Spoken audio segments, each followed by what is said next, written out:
Now we can go live. I was like, why must you do this to me? Hopefully, everything is working just fine because new setup and all that shit. Yeah, I mean, it's totally weird that YouTube or OBS would be giving you problems. I mean, that's never happened to us in the past. Ever. Especially since the last time we did a podcast, I've done an interview with a distro maintainer, so I had to redo all the transforms again. And I had to mess around with the audio and stuff, so we'll have to see if everything's working. So if anybody's actually watching this, which I don't think anybody actually is, I mean, I'm pretty sure everybody just gave up on the podcast because we took 2 weeks off and just assumed we were dead or something. I don't know. Yeah. I mean, it's definitely the same thing on my channel. I'm pretty sure most people just assume my entire channel's dead because it's been like 3 weeks since I posted on my channel. So, yeah. Granted, I did not share this in the Discord. I should do that.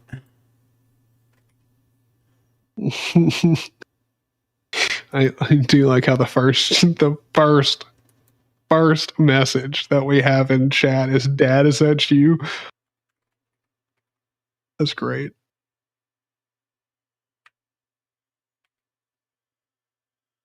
Okay, we'll do it in yours as well. Oh, yes. Okay. Why am I gone in the live stream? What? I disappeared. Why did you disappear? Matt, don't banish me. Not like this. Not like this. Why did it do that? There it is. Okay. Must be because I changed the workspace. Okay. That's weird. All right. Anyways, if you're watching this and you're in the chat, can you give us some yays or nays on the audio to see if tell if it's okay? Things have changed. Things have changed, so I'm gonna make sure that the levels and everything are okay. I haven't done a stream since I got this microphone, so. Yes, and this is the first time that I am doing, anything professional recording wise with the Steam Deck. So, thank you, Oramus. I appreciate that. And I guess this podcast does count because everyone was asking for me to do a live stream from the deck. So I don't know if this counts, but I would guess it does. Technically, I'm live streaming, so it does not count. Okay. Well, I can definitely do a live stream from it. That'd be impressive. I'm going to have to. Oh, I mean, it can definitely do it. I mean, it probably can't live stream while I'm playing like DayZ or something, but it can definitely do it. I wonder if any of our regulars will show up today. I have a feeling we're gonna need some mods. Yeah. YouTube's become like a Wild West now. There's gonna be a lot of sex bots coming around now. Like, of all the live streams that you could come on with a sex box, you chose a Linux podcast. Exactly.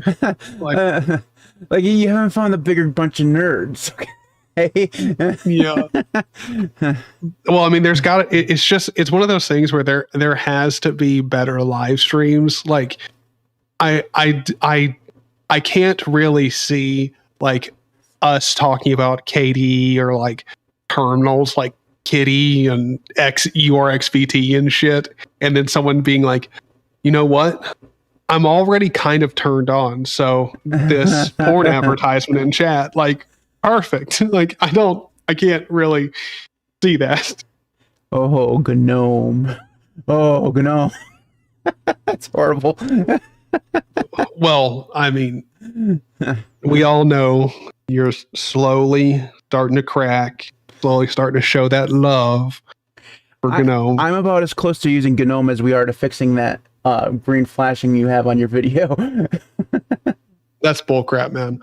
we both know you have this deep, passionate love affair with GNOME that you're trying to keep secret from everybody. Like, and look, man, there is no shame in it.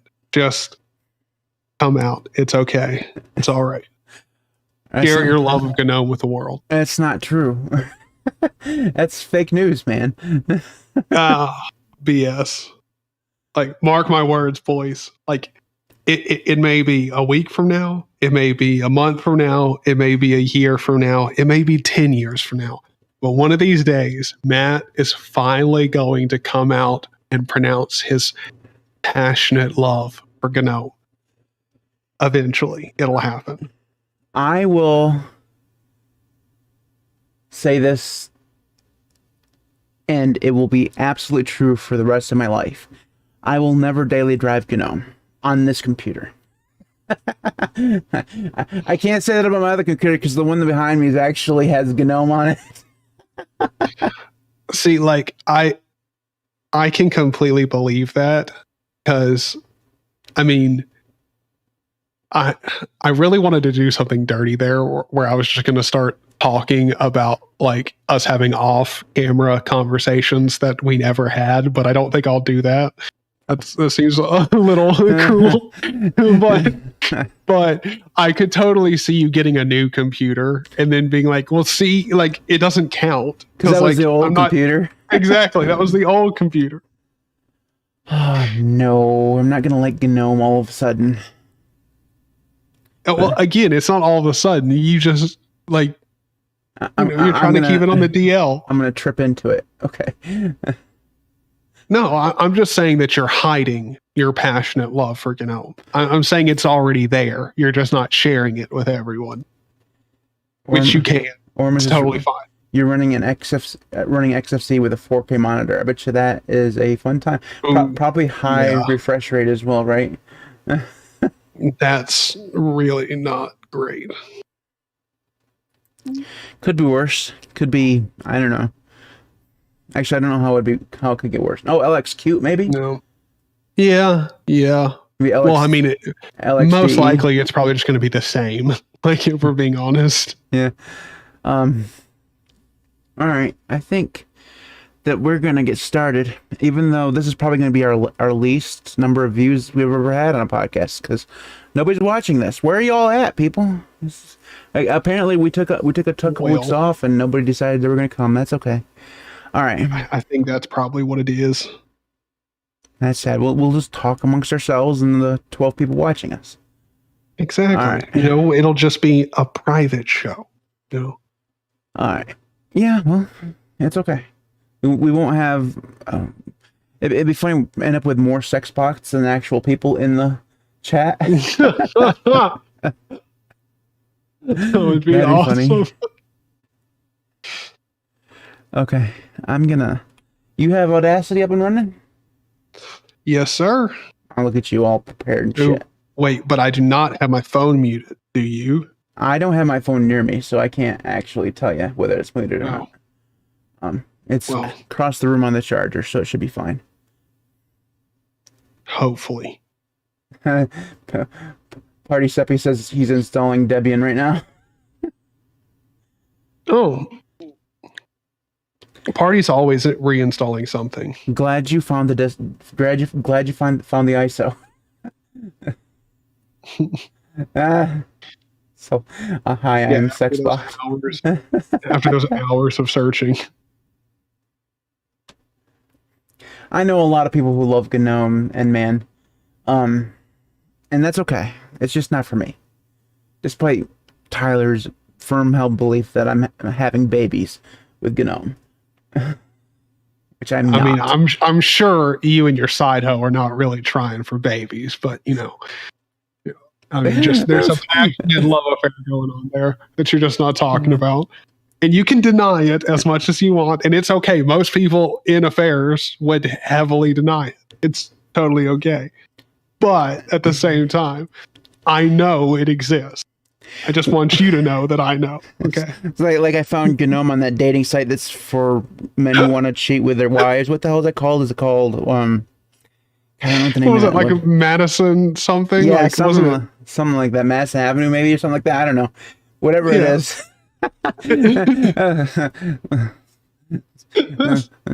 So I just imagine, like, for a second there, I was just imagining you on Tinder swiping through like girls, and then you see like you just see get like a picture of Gnome, like, you know, like their logo. And you're like, oh, wow, that right there is a sexy foot.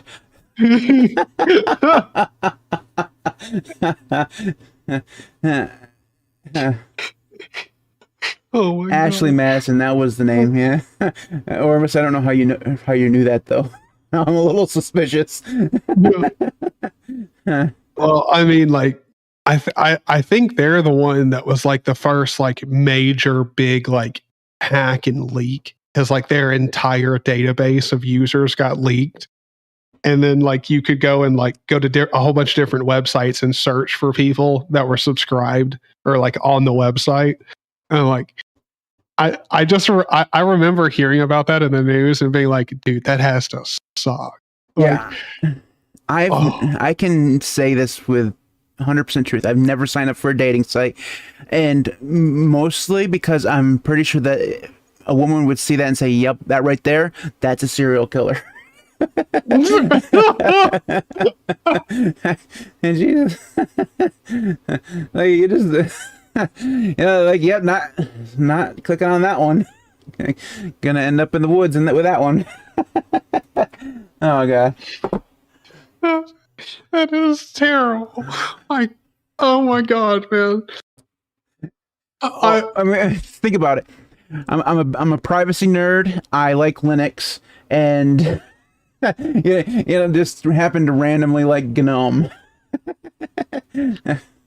Obviously, now that I'm thinking about it, probably like both of our profiles would make someone think that like based off of the things that we're interested in, I would assume that most, not just like women, but like most people would, who are not into computers and stuff, would assume that we're also like probably the type that's like super deep into conspiracy theories and just like crazy shit. Obviously, living in mama's basement. Hasn't bathed in 4 to 6 weeks. Well, I mean, I'm not gonna lie, it is funny because I've gotten the comments where for me, and I think you've also gotten the comments too, where people accuse like you or me of living in our mom's basement. And I'm like, first of all, no. my parents do not have a basement, so it would be impossible to live there. Second of all, why would I mean? Do people literally? I mean, I'm sure there are like finished basements that have like bedrooms in it, but not around here. Like the grounds around here would just be instantaneously flooded. Like it's just too wet. Even where I live, like no one really puts rooms in their basement. Well, I had one friend who had an apartment in their basement, but like their basement was like half underground. Like, so like there's a patio and stuff out back, so it wasn't really a basement. I mean, I know I don't look like it, but I like to go outside and touch grass every once in a while and look at the clouds. Yeah. I may not be the ultra athlete that I wanted to be just so I could buy the Apple Watch Ultra, but I also don't get why people use the like you live with your family as an insult. Like, I guess it's an insult, like to somebody who like doesn't like their family.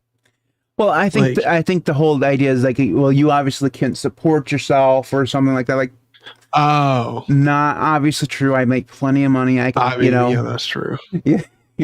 I guess I never really thought about it like that. Like I never really took it as like they were implying like you're like, a hardcore WoW player. Like you never leave the house. Like all you do is play video games. So you can't like support yourself. I always thought it was just like people who like just really didn't like their family. Well, I mean, the thing now is that a lot of people in their 30s are living with their parents now because of, the fucking economy and shit. Well, I mean, it sounds horrible, but it is kind of the way a lot of people go. Yeah. Well, I mean, right now, rent and gas are, I don't know, kind of expensive. So, Okay.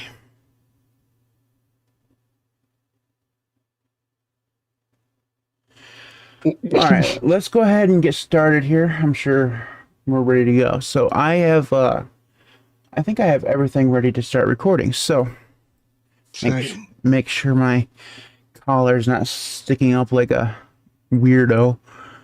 Before we do get started, I do want to say you probably want to meet up and talk more with Boring Beer Talk in chat, because you guys probably have a lot in common. He too is privacy oriented. He likes GNOME, and he also doesn't live in a basement, so you should hit him up. We could be pals. Okay. Yeah. All right, I'm ready to start recording when you are. Okay, I'm going to hit recording in Audacity. I'm going to hit recording in OBS. And I'm going to tap on my mic to make sure. Sounds good. That it's the right thing. Okay, and you can do the claps whenever you like. All right. 3, 2, 1. Sounded pretty close on my end, but normally when it sounds close on my end, it's completely fucked on your end. It wasn't bad. It definitely was not our worst, but it's impossible to judge because the latency on Discord is just so bad sometimes. Like you have no clue. Okay. I guess you'll have to find out in post. My first friend in it will be Matt. I don't know whether or not that was a compliment or not. Just the way you said it, Boring Beer Talk. My first friend, and it had to be Matt. This guy? Seriously? Like I couldn't have found a different first friend? Jesus. You don't have to sound so excited about that. Like, yay. I mean, Matt's a good friend to have. Especially since when I get home, I'll have a new microphone to try. That one's going to be fun. It should be a good time. You should be very proud of me for actually boxing the damn thing up and sending it. It took a lot of effort, man. Don't worry. I felt so bad because, I told, if no one knows this, I sent a laptop to Low Spec Linux Laptop. His name's Jeff. But I sent a laptop to him, and when I was I was watching him, he had a really not super crap, it's a crappy, it was a Pentium laptop. He needed a better computer, and so I had an extra laptop. I told him I was going to send it to him, and then 3 or 4 weeks went by before I actually sent the box out. It just sat by my front door, and I kept forgetting about it. I felt so bad. That package for you sat here next to me, and the barrier between me and shipping it was actually putting tape on it. So, yeah. Because, all right, let's rant about this for a second. Those rolls of shipping tape, you just know those things. You're going to spend an hour trying to find the end of it, right? That's just the way it is. And when you do find the end of it, you grab it and you finally get a piece of it, and then it rips in half, but not the right way. Yep. That should be against the rules. That's horrible. It's absolutely bad. Excuse me. All right. You're excused, brother. So we're going to go ahead and get started here. We've done the claps. I got the show notes up. I got the news articles all open in a proper browser. All right. Hey, everybody. Welcome back to LinuxCast. I'm your host, Matt. And I'm Tyler. Indeed, he is. So we have taken a couple weeks off. If you tuned in last week, you would have heard an interview between me and Dark Zero, who's the developer of Zero Linux. So if you haven't listened to that, go back and check that. That went out as a bonus episode. So that was a nice hour of talking about Linux and Arch and stuff like that. That was very fun. So, but we're back.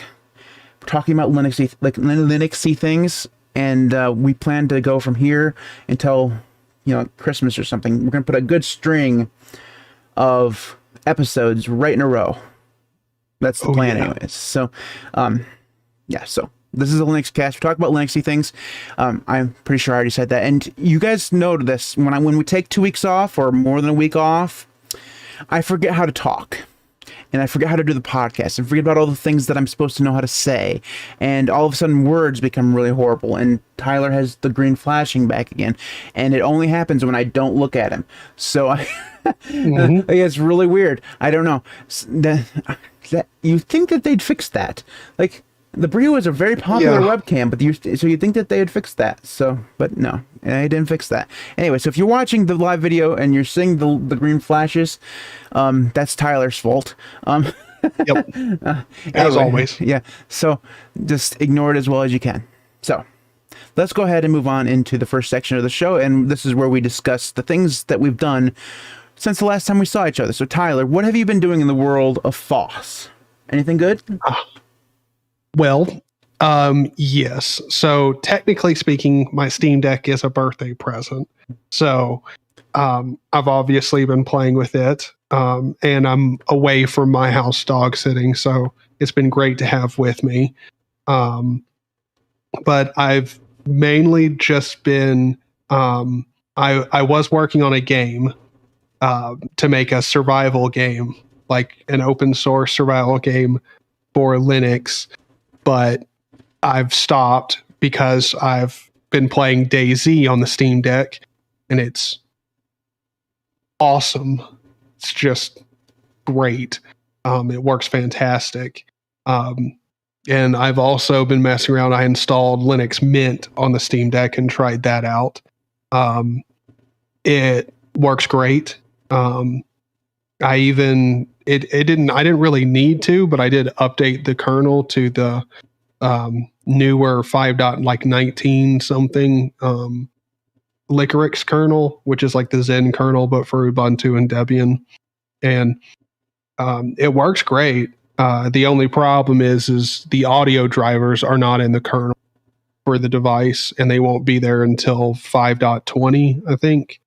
So yeah, audio doesn't work on it, but I've tried out like Linux Mint on it. Works fantastic.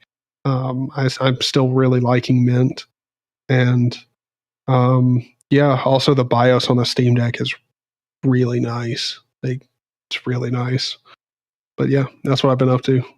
What about you? Well, I've been doing many things. So I started using Plex again. So I was planning on using Jellyfin because I for the last year I've been a subscriber to Deezer, and I decided I didn't want to pay for Deezer anymore, so I decided just to start using my own music, which I have tons of music. And the only issue and the only really reason I ever used this streaming service anyways was because all my playlists are on streaming services, and they're easy to transfer back and forth, but they're really hard to get onto your computer just for your own music, unless you create them by hand, which I just ended up doing. But anyways, I tried to use Jellyfin. I could not get it to work on Fedora. I don't know what was going on there. I couldn't get the service to start running, so I ended up using Plex because I'm familiar with Plex. It's okay, but man, do they clutter up the interface with a whole bunch of shit. I mean, like, I don't care about all of these third-rate, straight-to-VHS movies. Like, seriously, if I see one more movie with, like, The Rock in it, I'm just gonna pull out my hair. Like, that man is in every single movie. Did you know that? Like, you could see a movie about, like, My Little Pony or something, and look, there's The Rock.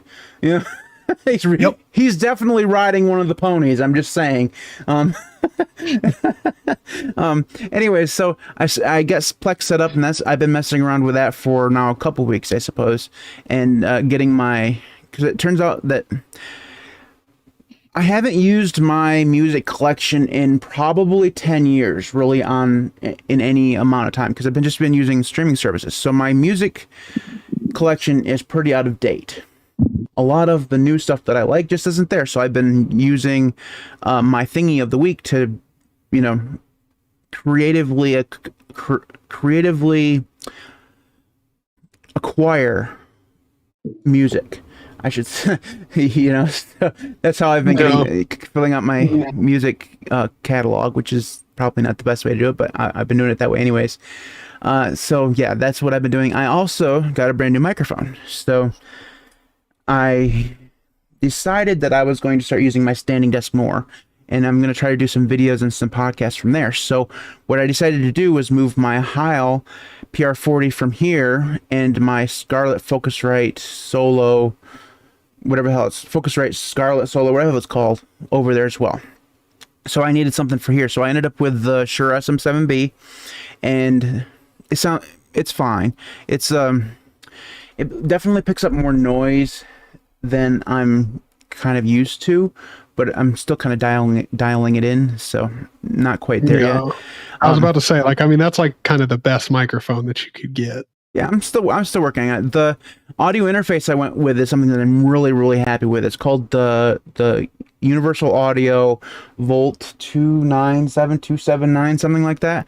And it is amazing. It is so good. It has a built-in compressor in it, and it means that you can pretty much turn your compressor off or not do any of the compression in like OBS or whatever. It just does it automatically. And it is nice. So good. Very pricey. I shouldn't have spent as much money as I did on it, but at the end of the day, I'm pretty happy with it. So, yeah, that's what I did with there. And then related to that, I've been working on getting my standing desk into a position where I can, actually use it more often. The biggest stumbling block I'm coming up with right now is I can't get the Focusrite Solo to work. Because it won't draw power from any of the USB ports on that old ass computer back there. So I need to find a USB 3 card or something to put in that computer to actually get the power to it, which is stupid. I'm also having problems with that monitor because I can't create videos on that monitor because that monitor back there is 23 years old, and and it does. And as it's 23 years old, it is not 1080p. So doing videos on there is pretty much a no-go. I mean, it works fine because it's just a little monitor, but it does not. It's not going to do well for YouTube videos, at least as it is right now. So I'm thinking about getting another monitor I haven't decided whether I'm just going to get a bigger monitor for this desk and then take one of these 27s over there, or if I'm going to leave the 27s here and get another 27 for over there. I haven't really decided yet. But yeah, that's the stuff that I've been doing. Nothing other than the Plex thing really Linux related, but I will say this. When I first got an audio interface, I was so completely flummoxed at how to get the audio interface to work with Linux. Like, I had no clue how to do it. Like, it took me 2 weeks to figure out how to get an audio interface to work. This one was plug and play, didn't have any problems. Now, I don't know whether or not that's just because I now have knowledge of how to set defaults and stuff in Linux, which I didn't then, or if this one just works better with Linux. But this one here, it even remembers that it's supposed to be hooked up. So you know, in Pipewire, oftentimes when you reboot your computer, it changes to a different input. This one, it just remembers that this is the default. It's been very nice. Yeah, so I'm very happy with that. That was definitely a good investment. So I was happy about that. Okay, so moving on into the contact information. If you want to get in contact with us, you can do so in any number of ways. So there are contact links at thelinuxcast.org/contact.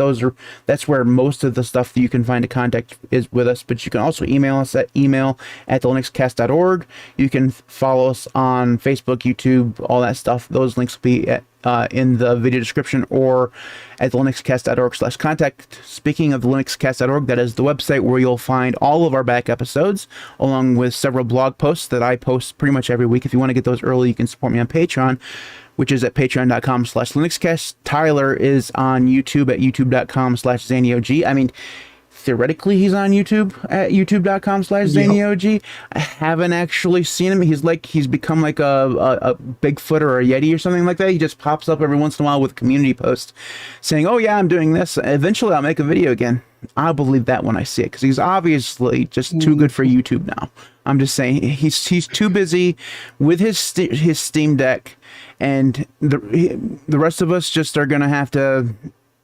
I mean, every once a week he'll pop out of his game-induced fog and join us for a podcast, and then he'll just burrow right back into whatever game he's playing. I need it to be long enough that you guys are like wanting me back, you know? Then you're making the heart grow fonder. I don't exactly. Yeah. I know YouTube doesn't work that way at all. I don't think that the algorithm is going to be very forgiving that you've decided to become a Steam Deck addict. I'm just saying. Yeah. You need help, man. You need help, is what I'm saying. Oh, I do. 100%. Anyways, that's the contact information. Do contact us via the email or whatever, because we're very lonely people, because we're all living in our mom's basements, and we haven't showered in ages, and we're Linux nerds, and we like GNOME. So definitely the type of,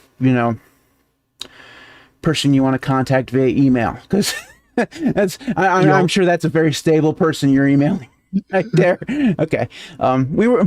I don't know whether or not that conversation happened before or after we started recording, or before we after the collapse or whatever. But we were talking about the stereotypes of Linux nerds.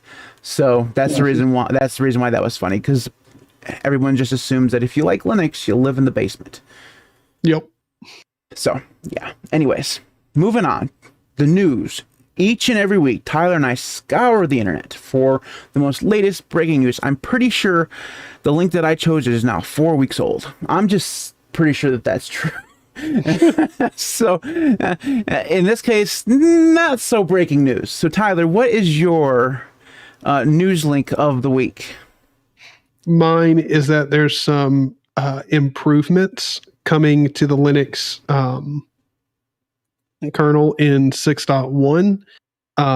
It's going to be a whole bunch of improvements for the new RDNA 3 chips, but also for the 6000 series. It's already out, which I have a card. And they're adding like a kind of I think it's to do with like resetting. So you'll be able to like reset now with a new like mode.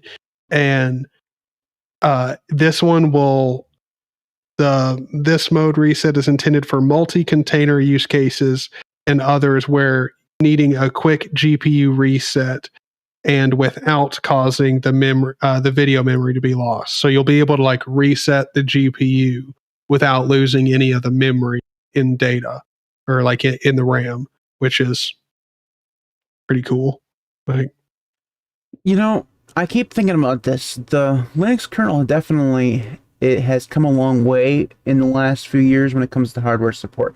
It just feels like that it used to be when there was a new GPU or something like that, it would take 2 or 3 kernel releases for the kernel to even think about supporting, and then that support. Like, remember when you first got your card, your AMD card? The support wasn't very good for that thing, but it got better really fast. Now lately, it seems like that kind of stuff is pretty much instantaneous.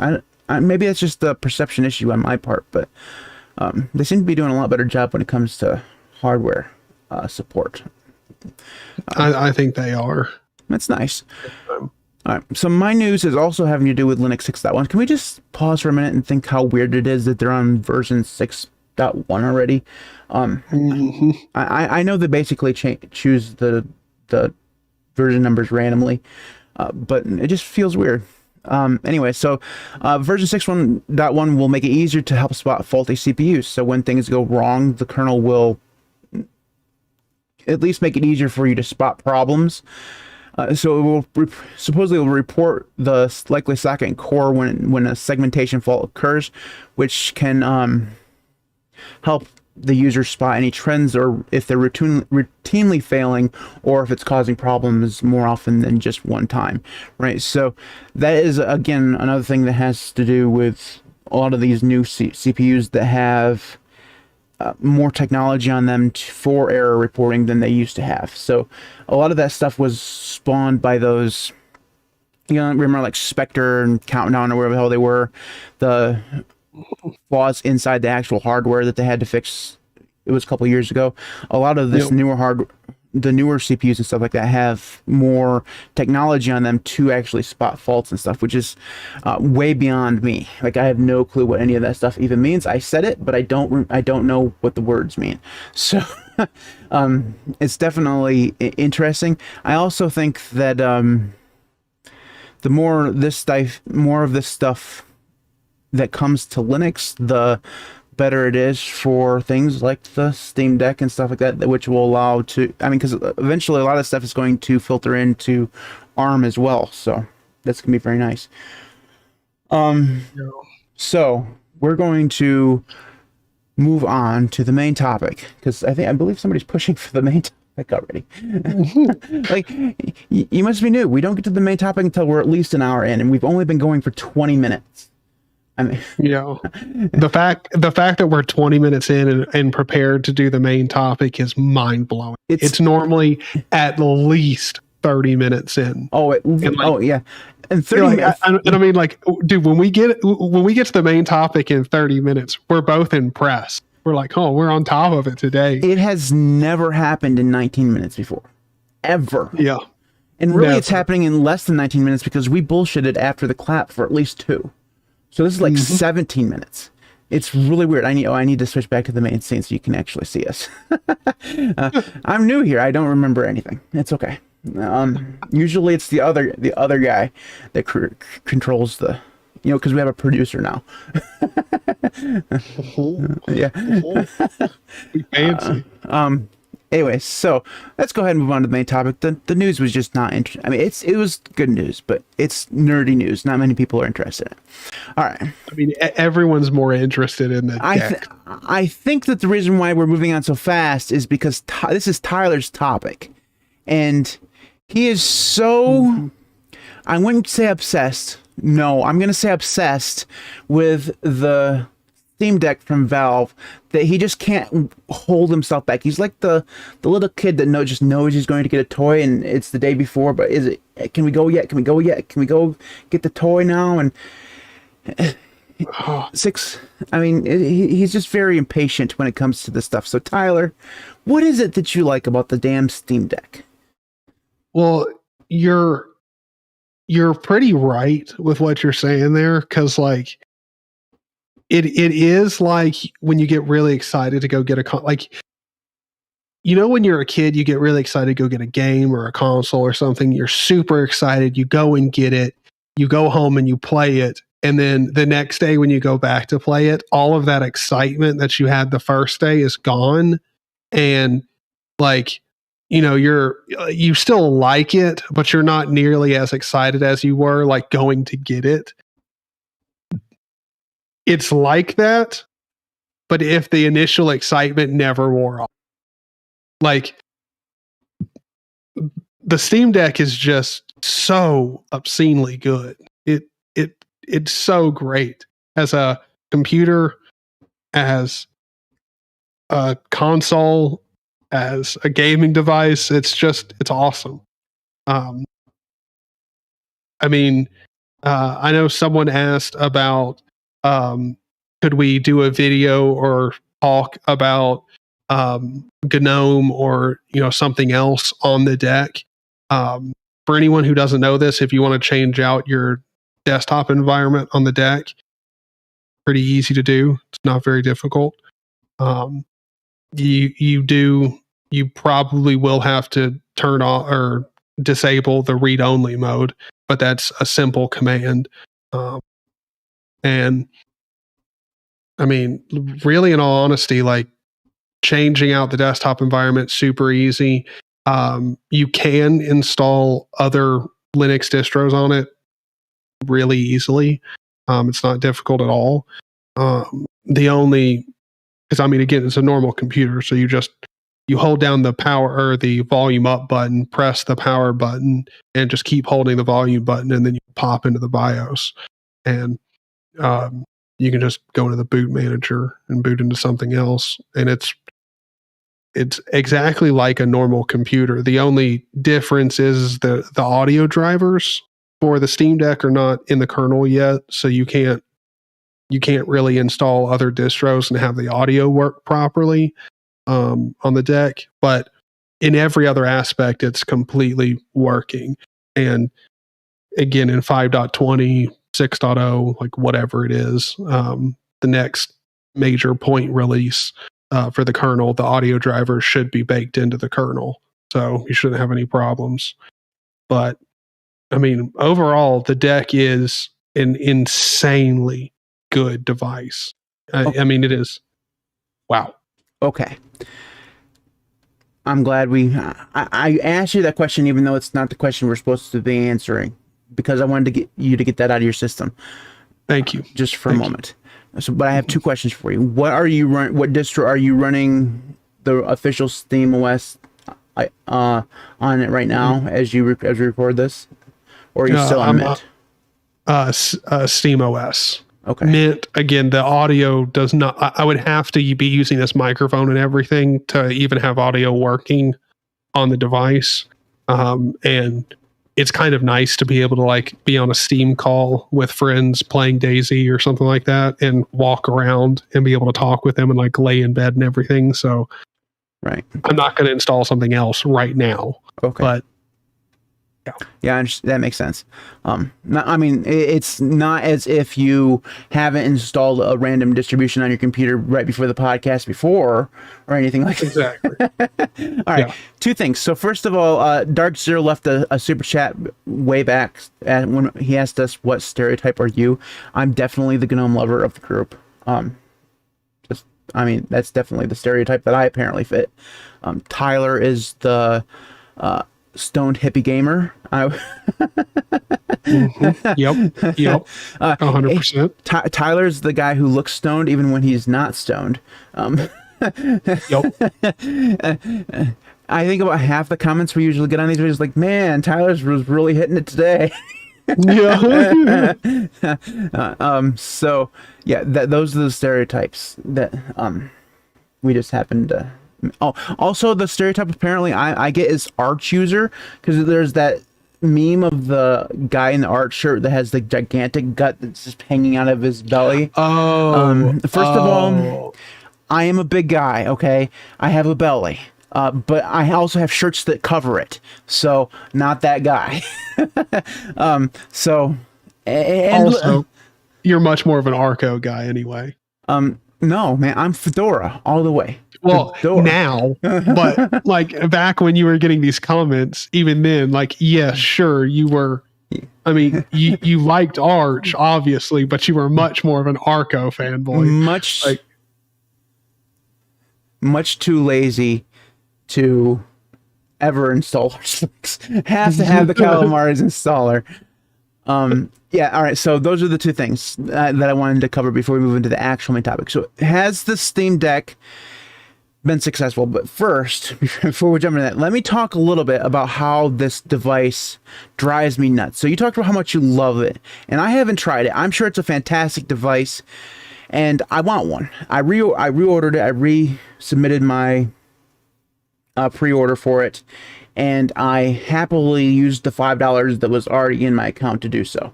I didn't even have to pay a new $5. It was the same $5 before. And I've also transferred the money to the appropriate account, so it's there when that Steam Deck is here. So that thing I'm definitely going to get. However, I can't stand the name. Like, I cannot stand the name. That's everyone's argument. And I have to be honest, you're right. It's a dumb name.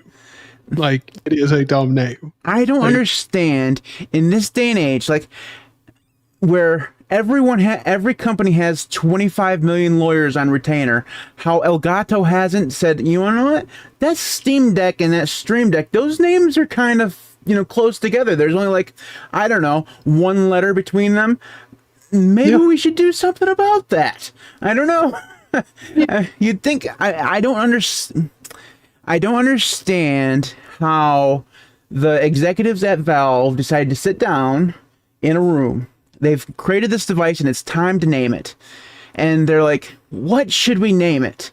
Oh yeah, how about Stream Deck but without the R? It's like, that's not a good idea, because when I created the stream for today, I wrote Stream Deck twice. And this thing has been out now for a year, and I still can't remember to call it a Steam Deck half the time. It's just really, really bad. Yeah. Well, Artemis says, sorry, your beard is not long enough for Arch. Oh, sorry. I think when it comes down to the Steam Deck, like I think really, in all honesty, it's a bad decision on Valve's part, because I mean, it wouldn't be nearly that much of a talking point if the Stream Deck wasn't such a massive popular device already. Like, I mean, almost every person that does streaming uses one. And then the people who don't stream or do anything but just watch YouTube, like even the people who watch clips on YouTube of streamers see their Stream Deck or hear people talking about their Stream Deck. So, like, you don't even have to be a streamer to be familiar with that product. And so, like, it's just a dumb decision on their part because everyone's so familiar with the Stream Deck. Like, but I mean, besides name wise, like, I don't think there's no real problems with the hardware. Like, I've heard things about loud fan noise and stuff like that, but that's going to be, I mean, they've ironed that shit out. So I think that, like I said, I haven't tried the device, and I won't until probably Q4. So I can't say how good it is personally. However, the things that I've read, I haven't seen a single person say that this thing is really bad. Like that.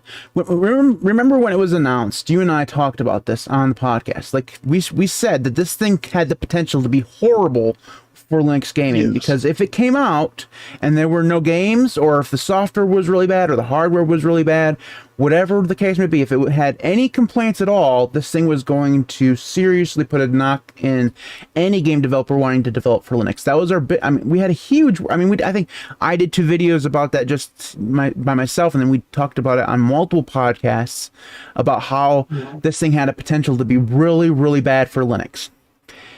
And it has blown that worry completely away. Like, yes, I haven't, like, the most diehard Windows person you can talk to will be perfectly happy using the Steam Deck using Linux, because first of all, it has something like, I think they just went over like 2,000, maybe 5,000 games that are verified or something like that. Some insane number. There's never been a console in the history of consoles that has that many games for it that work. There just hasn't been, ever. And that's just, I mean, you just think about that, and that's mind-blowing. I mean, 5 years ago, when I first started using Linux, gaming was meh at best, right? It was not a good experience for the most part.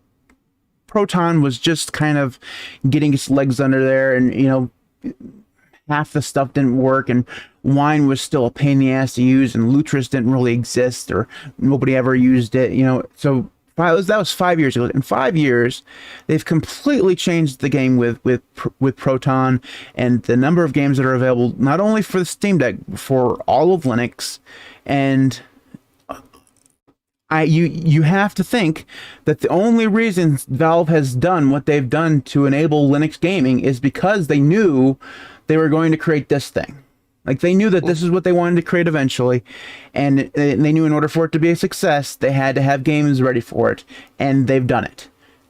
It's not often, like Tyler, I mean, it's not often when a company says, we're going to create a brand new product that has basically never been seen before. Like, yes, we've had handheld game consoles for a long time, but they all been proprietary. They've all been locked down into very video game centric use cases. So things like the DS and the Game Boy and the Switch and the PS Vita and stuff like that. All that stuff. Like, if you wanted to play a game on the PS Vita, unless you knew how to like jailbreak the damn thing, you were going to pay $60 for a game, and you were going to buy it from Sony.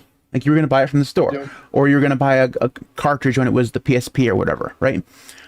Now, so they decided they're going to create the Steam Deck thing, and it completely changed the way people thought about game consoles, but more because it's not really a game console, it's a computer, right? And that has changed. It feels like it has changed a lot of people's perspective on Linux, even if all they ever do is stick around in the big game mode on the Steam Deck. Well, it's changed people's opinion on Linux as a like viable, I guess, like commercial product. like, because like Valve, like when it comes to the Steam Deck really could have crushed Linux's potential in like the commercial space and especially gaming space. Because if it wasn't good and just stuff didn't work right and it was unreliable, it would have been really, really bad. I mean, especially in the people who aren't interested in Linux in general, but are interested in gaming, like their interest in Linux would just completely dissipate, or even like willingness to be interested in Linux. But Valve's done an exceptional job. Like the hardware is it's incredible how amazing the hardware. Performance wise, it's mind blowing. The RAM is faster than you're going to get in any regular desktop computer. Like if you go DDR4 route, you'd have to buy the most expensive, egregious RAM sticks to even get close to the speed that you're going to get in the Steam Deck. Overall, the hardware is fantastic, and Linux has never been better than on the Steam Deck. It is superb. I mean, I'm using for those of you watching who don't know, I am doing this from the Steam Deck. That's why my camera's glitching. The Brio on Linux, for some reason, just goes green screen from some like random times. It's awesome. It's a great feature. But yeah, like KDE on here is awesome. It's super reliable. Like the Arch system that Valve is using is really great. They've really fine-tuned it for the device, and they've made it reliable. And I think that's like the most important part, is it is reliable. Someone actually commented and talked about it. Like they had a friend that received the deck with joystick drift. And that's pretty much the only complaint that I've heard from anybody, is that the joysticks might have drift or get drift after a certain amount of time or whenever, but even that downside, I think, highlights a good thing about the deck. If you have those problems, or if you're worried about those problems, you can order, like the deck isn't even using the nicest types of joysticks that you can buy. And so you could just spend like $60 or $80 on some really nice joysticks for it and slap those in. And again, like taking apart the deck is not hard. Like there's plenty of tutorials and guides online to do it. It's not just a good handheld device. It's a fucking fantastic computer. Like it's great. It's really good on power. The screen is, I've heard people complain about it, but the screen's fantastic. It works reliably. There's plenty of input options for it. I mean, like Ben in the chat has been like extremely hostile towards the Steam Deck. He's like, I will honestly say I hate the Steam Deck. I have zero interest in it. I get people not liking or like not really being interested in the deck because you don't really play games that much. Like I get that, but I mean, even at the end of the day, like if you're considering getting a laptop, like just to have a computer to take around with you, I mean, I would say the Steam Deck's better. Like, because this, like, let's just say you're going to get a pretty decent, powerful laptop. You're probably looking at spending around $800 on a good, decent performing laptop. For $800, you could get the Steam Deck, a nice keyboard, and a portable like 15-inch, one of those like foldable like laptop screens, and you have essentially the same thing as a laptop. Not only will it have more horsepower than probably the laptop you're going to buy, but also you can pick out the type of keyboard and have a nice mechanical keyboard that's like portable to go in your backpack. Like it's really just, there's so much bang for buck in the Steam Deck. It's hard to argue against it. It's really good.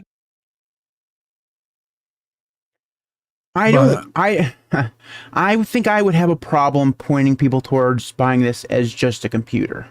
Not that it's not a good computer, but there are definite drawbacks to having this instead of an actual computer. At least I think so. Things like having a bigger screen that you can carry with you. I mean, that is a very small screen to use as a computer on the go. Most people aren't going to want to carry an extra monitor with them just so they can have something bigger than a 7-inch screen. So if you want a computer, I'd say buy a computer. But well, I mean, as somebody who is using this to replace a laptop, I really don't think it's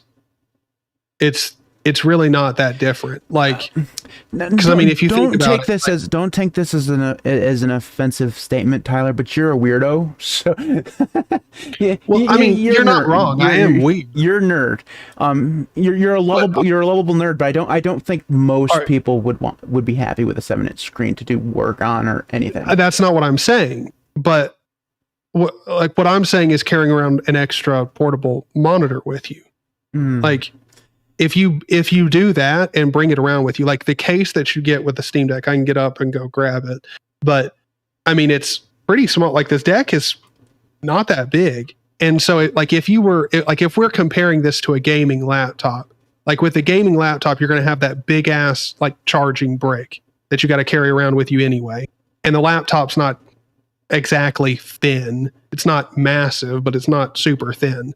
If you have the portable, like little portable monitor with you, like I have one, and they're pretty fucking thin, and like you put that in your laptop sleeve in your backpack, and the Steam Deck case in the back of it has a part to put your charger and stuff in, and so you just slip the cords in there with it and then drop it in your backpack, and it's about like in the space that the Steam Deck and that little portable monitor take up in your backpack is about the same as a gaming laptop and its big charging brick. I'm not saying you're wrong, but most people would be much. I mean, you got to remember, you're also gonna have to carry probably a power. And do those external monitors draw power from the Steam Deck? Yeah, well, the one that I have does. I'm sure there are others that like are bulkier and need a bigger. Okay, so you're gonna get longer battery life on a laptop. That's sure. That's for sure. That's true. Not even a question. Okay, and you're gonna get way less battery on the Steam Deck if your monitor's also drawing off from it. So you're gonna have a hard time with. So I just think that there's gonna be some people out there that are gonna do the exact same thing you're doing, and that's fine. That's a perfectly valid use. So I just don't think that we can say, hey, this is the way you should by default go, just because. I mean, no. I mean, maybe if you're going to, here's my point. If you're gonna buy a Steam Deck, buy it because it's a wonderful gaming console, and the computer is just kind of like an amazing extra. You know what I mean? Don't buy it because it's a computer, then you're getting the gaming consoles on the side. You know what I mean? That's the wrong way I think of looking at it. But well, I really think it's just like really it doesn't come down to like whether or not a computer or like a gaming device. I guess it really comes down to, do you need a computer and do you play games? Because if you need a computer and you play games, then it's perfect. But if you don't play games, then no, you probably won't want the Steam Deck. And it's not, and I completely agree with what you're saying. It's not because it's not a good computer. It's just, it has a whole bunch of bells and whistles for gamers that you're never going to use. And you could get better battery life and stuff out of a laptop like that. 100%, like obviously go with something else. But I think if you're a gamer and you at the very least frequently play games, like no time bearing on it, but just if like the past week you can remember 5 separate times where you were playing video games, getting the Steam Deck as your computer is probably a good option. Because again, assuming that you're also like, when I guess when I say getting the Steam Deck as a computer, I guess that does imply that you're going to get like you already have a monitor or something, like, a proper setup, and then you're going to get like the dock for it. As long as you get the dock for it, like, I mean, it's at that point, it's literally just regular computer, just portable. So. Yeah. See, you said something there that was interesting. You said if you can remember yourself playing games 5 times in the last week, you're going to be good. I haven't played a game a single time in the last week, so I'm not a gamer. Turns out. Yeah. I think that's where this allows me to kind of take it, because you're obviously very entrenched in the ecosystem of, like, you are a fanboy when it comes to the Steam Deck. Yes. So yes. I can be the objective observer in this case. That yes, it sounds like it's really fantastic, but there's still obviously some areas where it's not going to be the thing that you should buy.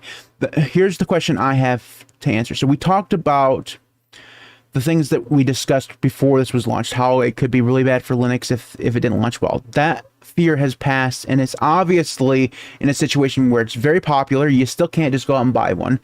It has a ton of games for it that play really, really well. The hardware is fantastic.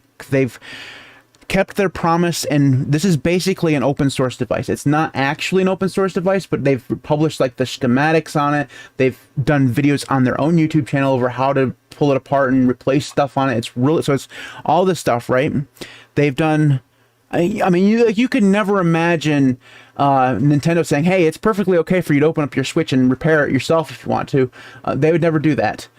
Steam. Oh shit! Nintendo's attacking the Steam Deck videos that are showing that you can emulate Switch games on it. Yeah. Like, Nintendo is actively taking down channels and YouTube videos that show that off. So, yeah, Nintendo would never do the stuff that Valve is doing. So right now. Valve has kept their promise, and this is the most open device you can basically buy. And I think that's fantastic. But the question then becomes, has it done anything to spur actual Linux adoptions? So if you buy this, do you think that there are people out there who say, wait, this is really good, Linux is really good for gaming, therefore I'm going to install Linux on my computer? I mean, I'm sure that's happened, but do you think that has become a big thing that a lot of people are doing? Honestly, that's a question that you can only speculate on. And I will say based off of how good the experience is, switching over to desktop mode on the Steam Deck and using their the KDE spin that they have here, I'm going to assume that there is most likely going to be an overwhelming number of people that get the Steam Deck just to play games, or get it for their kids just to play games on, and then them switch over to desktop mode and end up liking it and finding it familiar enough to Windows to where they are at least interested in figuring out how to install it or why it's because I'm sure there's going to be plenty of people that get the Steam Deck and switch over to desktop mode and are like, oh, this is really cool. Like, this is really neat. And not know that it's not Windows. Like, because I mean, if we're being honest, like especially when it comes to like things like the Steam Deck, like consoles, most people don't really think about the OS. Like, that's not really something that ever even comes to mind. So I'm sure there's going to be plenty of people that when they find out that it is very much like Windows, they're like, well, how is this different and everything? And that's their kind of entry point into Linux. I think that's definitely a possibility, and probably going to be very likely to intrigue people enough that aren't familiar with Linux into checking it out, just because it is a very clean switch from the console experience of the Steam Deck to the desktop mode. It's such a smooth transition, and also, like, I don't know, they've made it to where it feels good to switch over from one to the next. Like it feels so good. Like, cause like the thing is like what I've heard from a lot of people is like, I can't really see myself using the desktop mode on the go.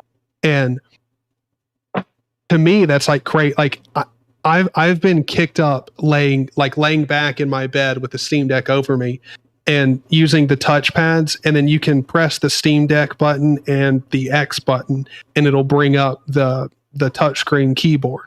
And like, I mean, it's really nice. Like it's a really nice user experience.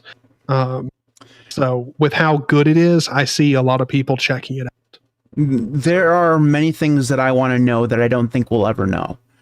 First of all, I want to know the question that I just asked. Do we know if there is an entry point for people who started on the Steam Deck and then installed Linux?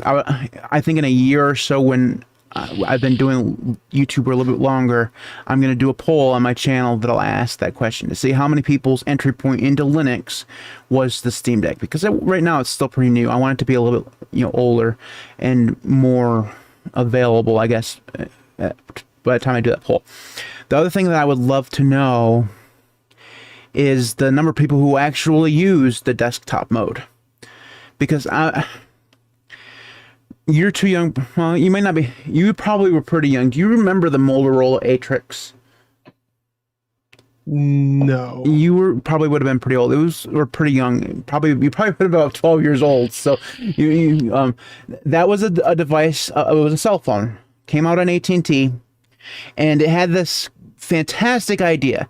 Basically, what you do is you would buy a laptop that came along, was an accessory for it, and you could plug your Motorola Atrix into the back of it, and it would be your computer, right?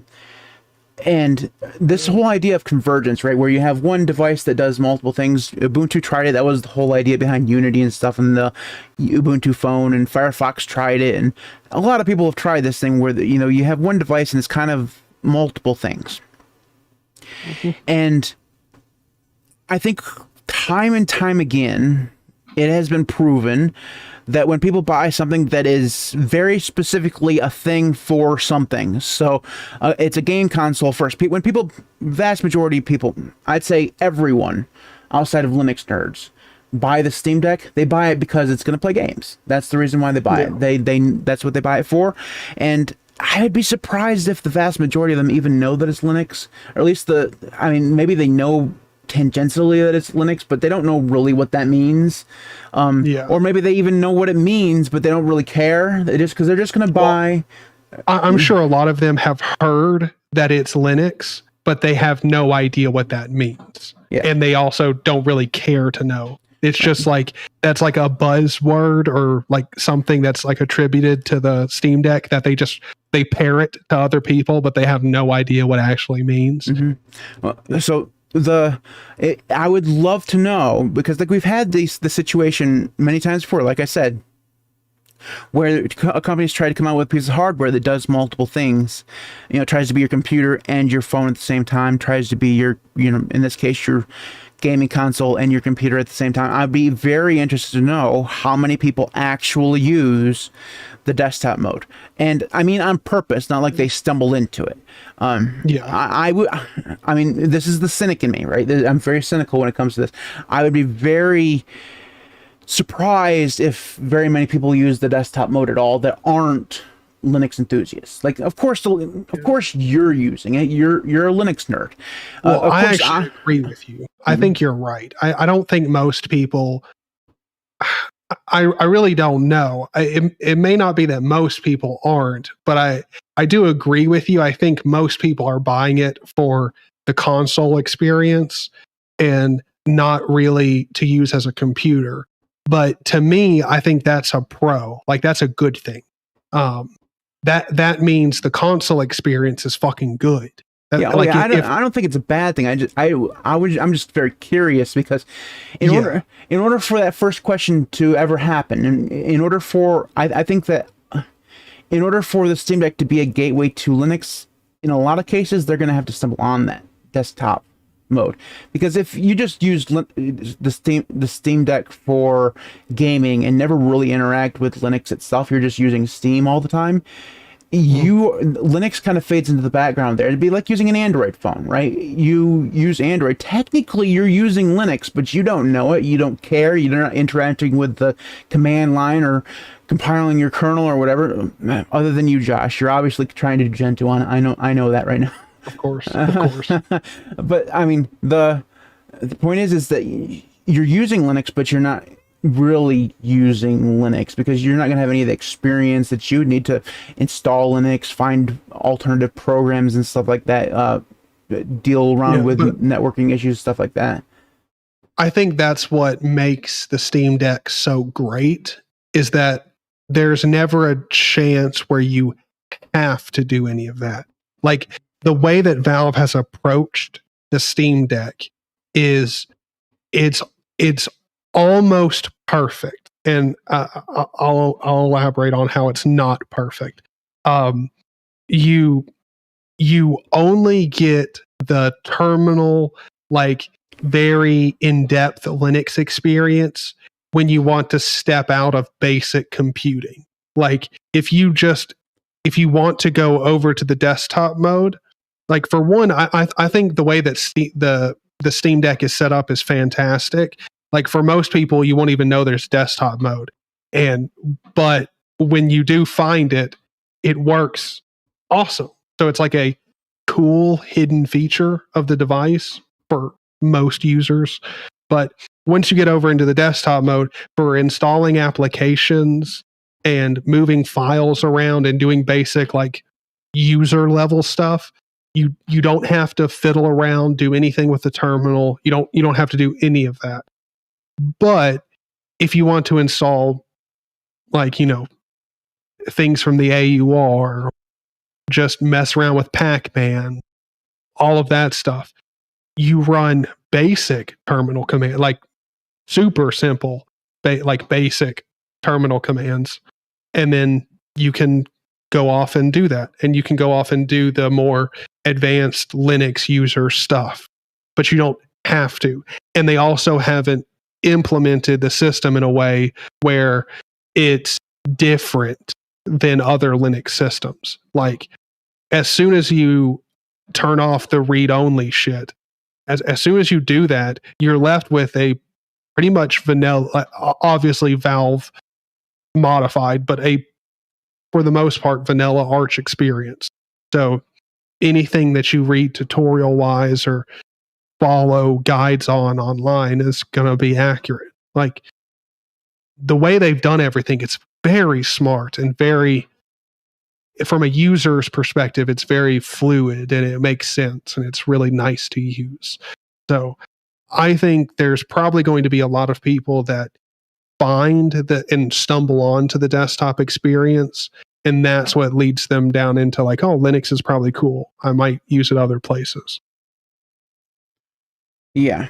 Well, I'm looking forward to getting mine, I suppose. I have a feeling, like, I know myself very well. Like, I'm a very self-aware person, and I know exactly how much I gain. I've talked about this before. I have 7 Xbox games sitting on a shelf over on the other wall, and 3 of them have remained in their cellophane wrappers since I bought them 10, maybe 15 years ago.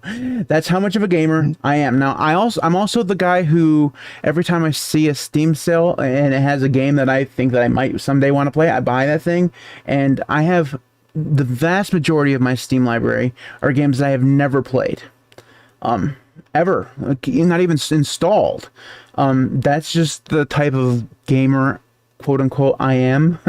So I have a feeling that even if the Steam Deck is as excellent as you claim it to be, that it's going to be just like the PlayStation Vita was for me. I used it for a little while and really enjoyed it, and then it collected dust and I never played it again.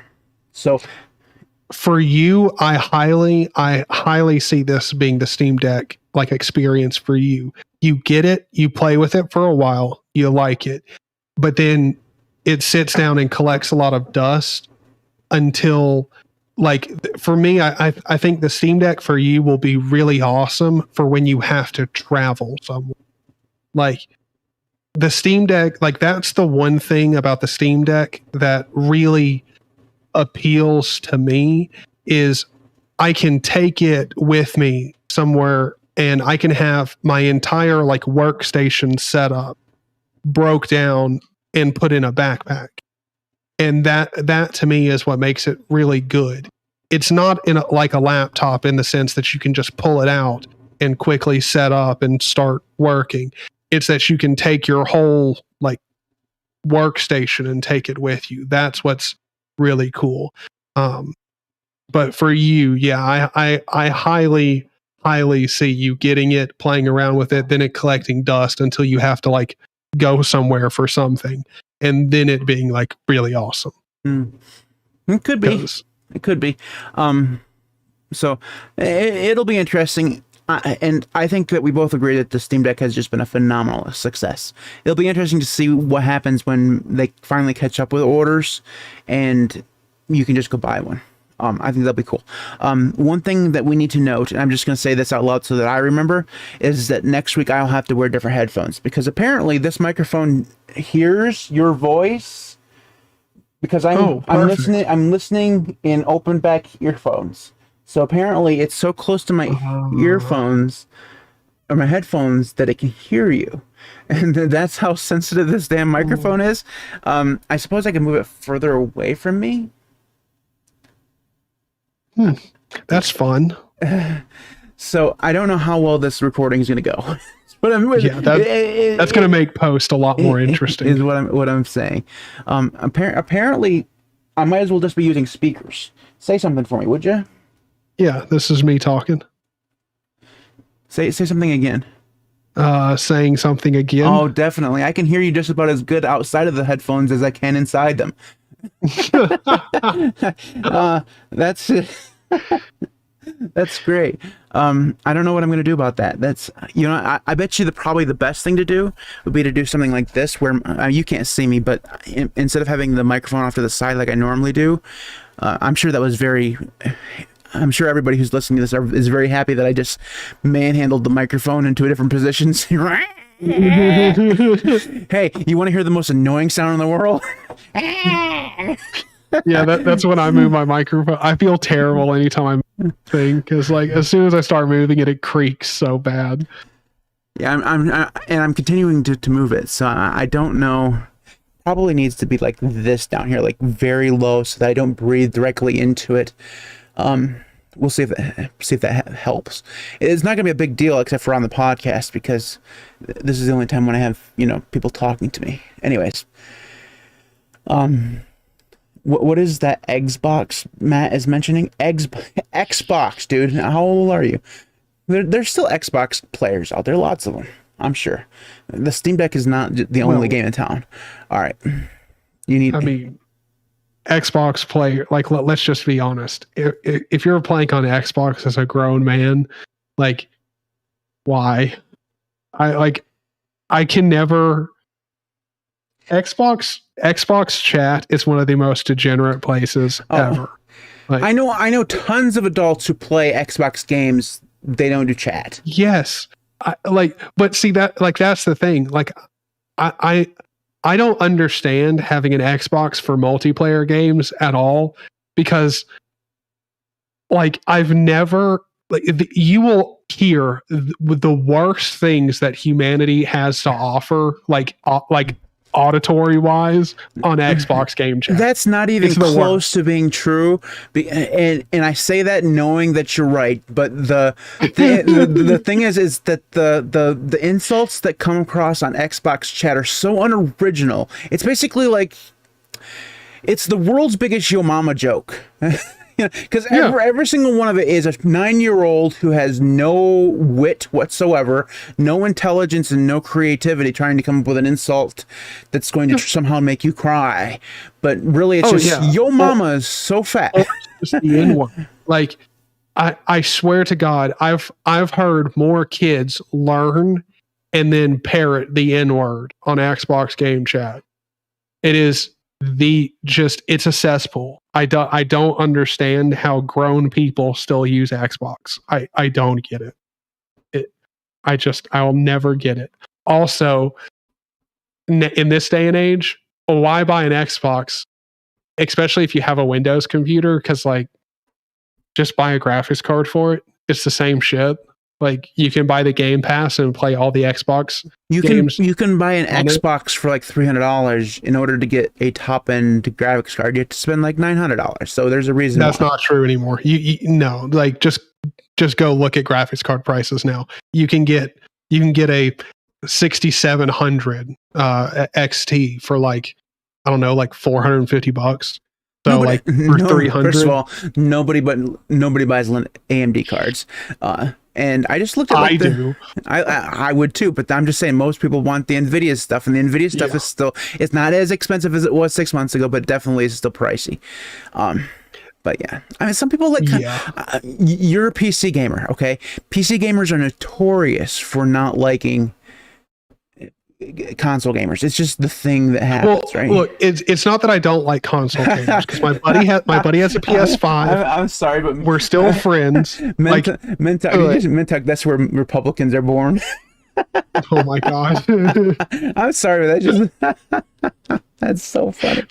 Well, like when it comes to like console gamers, the only thing that gets me is like I don't understand buying an Xbox anymore.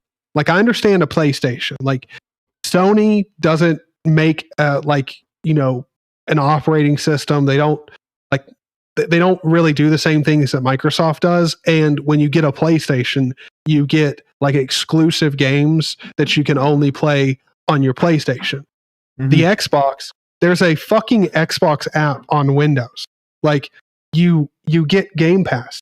And so all the games that you can play on your Xbox, here's a thing though, computer. Tyler, is that the Windows experience on a TV is horrible. I mean, it's absolutely atrocious. So messing around with the Xbox app and trying to play on a big screen TV is not a good experience. When you compare that to the Xbox, which is actually built for TV, it's much better. I mean, it's just miles and way better.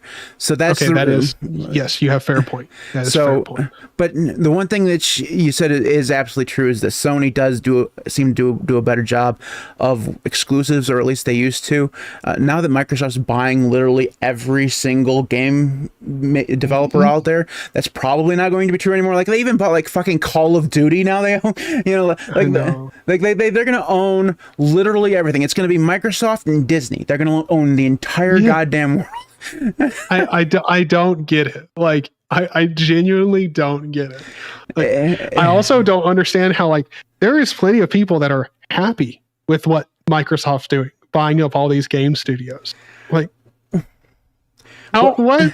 I mean, like, I suppose in their defense, Microsoft has done an okay job over the years of not interfering too much with the game studios that they do own. That's true. But they also have a reputation where that's not always going to be true. You know what I mean? They have a very long reputation of eventually killing off things that they just know that they're not going to make money, because that's what they're in there for. It's going to be like then they're in the position where they want to eventually probably make everything part of their Game Pass, where you pay for your subscription and all of the games are there. And it's going to be just like if you want to watch the new Lord of the Rings show, you have to subscribe to Amazon in order to do it, right? It's going to be that thing, but for games. And it's not going to be that great of an experience because Microsoft doesn't know how to make software worth a damn. Like, they really don't. I know a lot of people like Windows, but their software experience for the most part is god awful, and it always has been. Granted, I'm the biggest biased person in the entire world. I'm a Linux nerd, so Well, that, and you also hate Windows, like with passion. Like the thing is, like if you buy a Sony PlayStation, and first of all, at least you know that underneath it all, it's open BSD, right? Like it's running BSD. I don't know what does Xbox might even use Linux. I don't even know. No, the Xbox uses the NT kernel, right? It uses Windows, so it's not Linux. So at least if you buy the PlayStation, you know the underlying operating system is at least a fraction of open source. Right? It's not really, but whatever.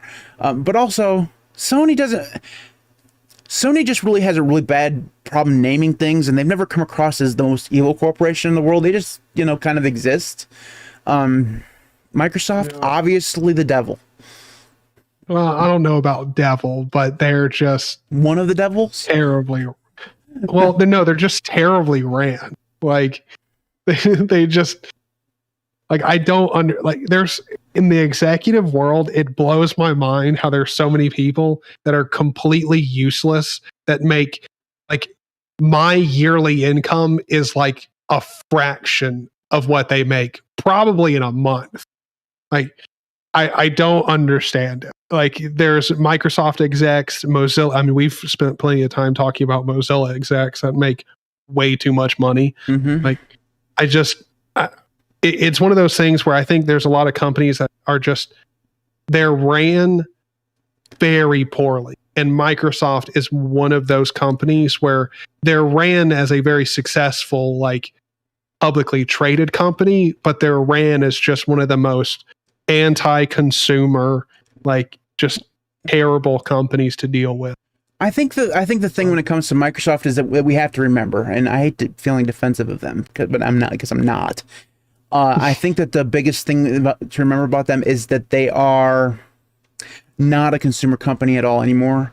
Yes, they still sell Windows and Xbox and stuff like that, but those businesses are so small when it comes to their enterprise, working specifically Azure or Azure or whatever the hell it's called. That thing makes them billions and billions of dollars. That's where their money is, and that's where their CEO came from. He's the enterprise guy. So that's the reason why it feels like sometimes Xbox kind of languishes. It's the reason why Sony always beats the pants off the Xbox, right? Because the new Sony console, always comes out first. It never comes out with the same problems that the Xbox always comes out with. Usually has better exclusives. I don't know that was so true this generation, but that, and for whatever people, the PlayStation has some of the same nostalgic factor that Nintendo has. Like the original PlayStation and PlayStation 1 were around before the Xbox, and people remember those games. Like even though the original PlayStation came out like many years after like the SNES and stuff like that, they still kind of have that same era around them, like the vintage video game stuff like that. Like people, it's much more popular, at least it feels like it's much more popular to emulate like the first gen PlayStation games than it is to emulate something that was for the original Xbox. You know what I mean? Because first of all, the original Xbox had like 0 exclusives, like really, I mean, other than like Halo. That was like the only one that I remember. I'm sure there's like an Xbox nerd out there like, oh, they had all these, but nobody else remembers those. But it just feels like if you're a true gamer, how the hell did we? Oh, at least we stayed in the gaming sphere with our topics, I guess. I don't know. The whole conversation it's just really Microsoft buying all the game studios, if you are a gamer, shouldn't excite you, because those game studios will have access to the Microsoft money bag doesn't mean that they can't be shut down or absorbed or changed in a way that doesn't really make it good for them and good for gamers, right? It doesn't mean that they're automatically going to be like horrible. But well, also nothing says that Microsoft acquiring them is Microsoft saying that, hey, you're allowed to touch the money bag now. Yeah. Well, I mean, they've bought so many, they probably don't even remember all the names of the things that they've bought at this point, right? So there's a group of guys in a closet somewhere in Redmond developing the next whatever, and they've never heard from Microsoft ever since they gave them the money. You know what I mean? So, it's one of those things. It's just, maybe this is a topic we should talk about sometime, like as a main show, like the whole idea of companies that are so interested in acquiring literally everything, like Google and Microsoft and Facebook, where the point where we just kind of let them, like, we have an antitrust system in this country. I don't know what they do. Like, you know, there's like a whole department that's dedicated to antitrust, but they're all just like, they're sitting there, they're smoking weed. They're perfectly happy little people, right? You know, they've never said a bad word against anybody. They're just there, chilling out, probably playing some video games, and every once in a while you'll hear him say, "Oh, maybe we should break up Facebook today." Like, and then there's the guy in the back that does the really hard drugs. You're like, nah. You know, it's just, what do those people do? Why are we paying them? They're obviously really not good at their jobs. Anyways, totally off topic. And I probably managed to offend every weed smoker out there by comparing them to the government. I don't think so. I mean, I didn't feel offended. It's pretty hard to offend weed people who smoke weed. I mean, they're just happy. They're happy people. That's right. That's right. I'm just, not a fan of the smoke. I can't help it. I'm a pizza is my weed. Okay, it is. Okay, I would smoke it. I'm just saying this. If you could smoke pizza, I would try. Anyways, moving on to the thingy of the week. So every week, Tyler and I get together and we find the most interesting things that we want to talk about. Sometimes they're applications, sometimes they're other things. And this week is no different. So Tyler, what is your thingy of the week? And I'm stunned that it's not the Steam Deck. Well, you told me I couldn't do that anymore. I know I did do that. I'm surprised that you listened. I'm just saying. I know I don't do that normally, but this time I did. My thingy of the week is the Cat Puchin color scheme or color palette, whatever. You can search it up. It's absolutely fantastic. I've been using it for quite a while now. I really like I use their Mocha. I use the Mocha Mauve, which is like their darkest color scheme with the purple accenting. I really like it. That's what I've been using lately, and I'm sticking to it. I like it. Okay, so I'm going to actually show you this, or show everybody else this on screen, so you can actually see this color scheme. I have it because I have a rice of it, and I can change it with my script. So that's, you're seeing on screen right now, the Cat Puccino, whatever the hell the fucking it's called, color scheme. Yeah, so that's what that is. So, yeah, that is a good color scheme. All right, so my pick of the week is one that I probably should not do on YouTube. I'm just saying this is called YT-DLP. It is a fork of YouTube DL, and it is the thing you want to use if you want to creatively acquire things off from YouTube. That's as much as I'm going to say about it because I don't want to get demonetized. But it is very good. And the reason why I put it here is not because YouTube DL or whatever it is bad, but YT-DLP is like 100 million times faster. Like, seriously, it is astonishingly fast. Like I can't even begin to tell you how fast it is. Like, I downloaded something randomly, and it with the regular DL, it took like 10 minutes, and then it crashed like 90% of the way through. And so I was like, I'm just going to try the fork of this thing. And it did it in 30 seconds. Like the whole album was like 30 seconds. It was like done. It was nuts. So yeah, definitely check that out. If you creatively acquire things off from the Google thing that I'm trying not to get demonetized, people. I can't say the words, okay? I'm probably already going to get demonetized, probably going to get, because they scan these videos for anyone who says YouTube and then the words DL, So I'm so getting my channel pulled. Sayonara. I guess I don't know. Fingers crossed. Yeah. Oh wait, here's wood. Knock on it. Anyway, so that is it for us this week. Coming up next week, I actually have no clue what we're going to be talking about.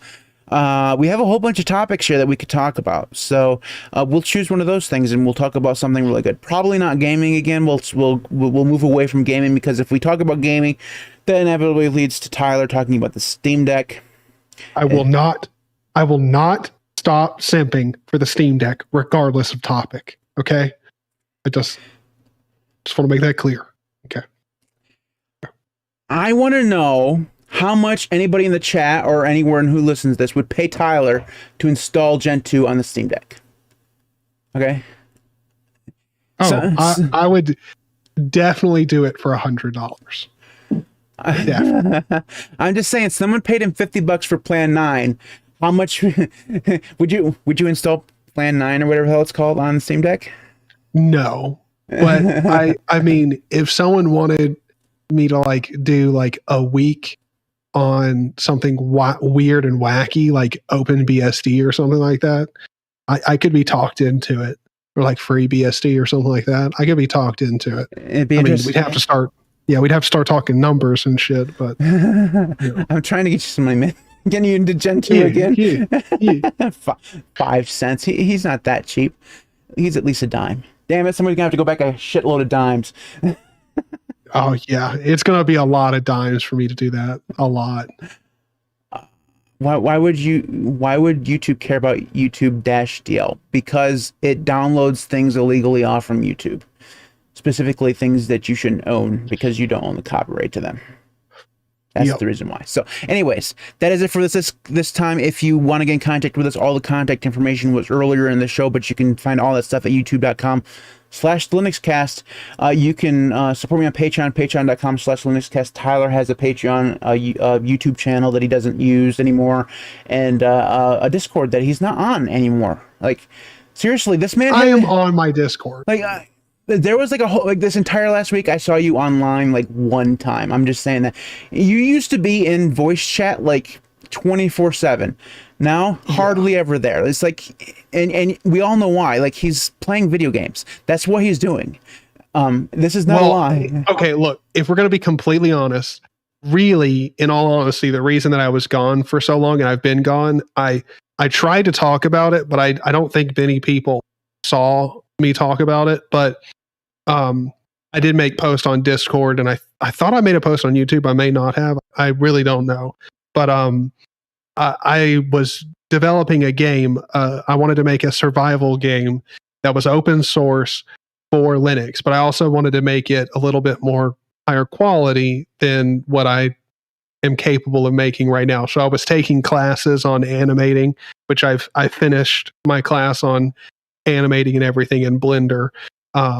And doing some stuff with FPS animations, like making smooth, good, like reload animations, stuff like that. I finished that, and I've been working heavily on the game project. But then, as of here recently, I figured out that DayZ works on Linux and doesn't just work on Linux. It also has some profiles and everything, and works great on the deck. So the whole game project's idea was to bring something like DayZ to be open source, but also on the deck. And DayZ's already there. So I've just been playing DayZ heavily here recently. I'm just saying, he has a YouTube channel. He has a Discord server. You might catch him on there if you can pry him away from the Steam Deck. Anyways, before we should go, good Lord, Matt, words, not that hard. English, bro. Patreon.com/LinuxCast. Thanks to everybody who does support me on Patreon and YouTube. You guys are all amazing people, even if I can't pronounce any of the words that I'm supposed to say in this section. So thank you guys for your support. Thanks everybody for watching. We record this live every Friday around 3:00 p.m. Eastern time. We go for around 2 hours or so. So join us on youtube.com/LinuxCast. You can find us live there. Thanks everybody for watching. We'll see you next week.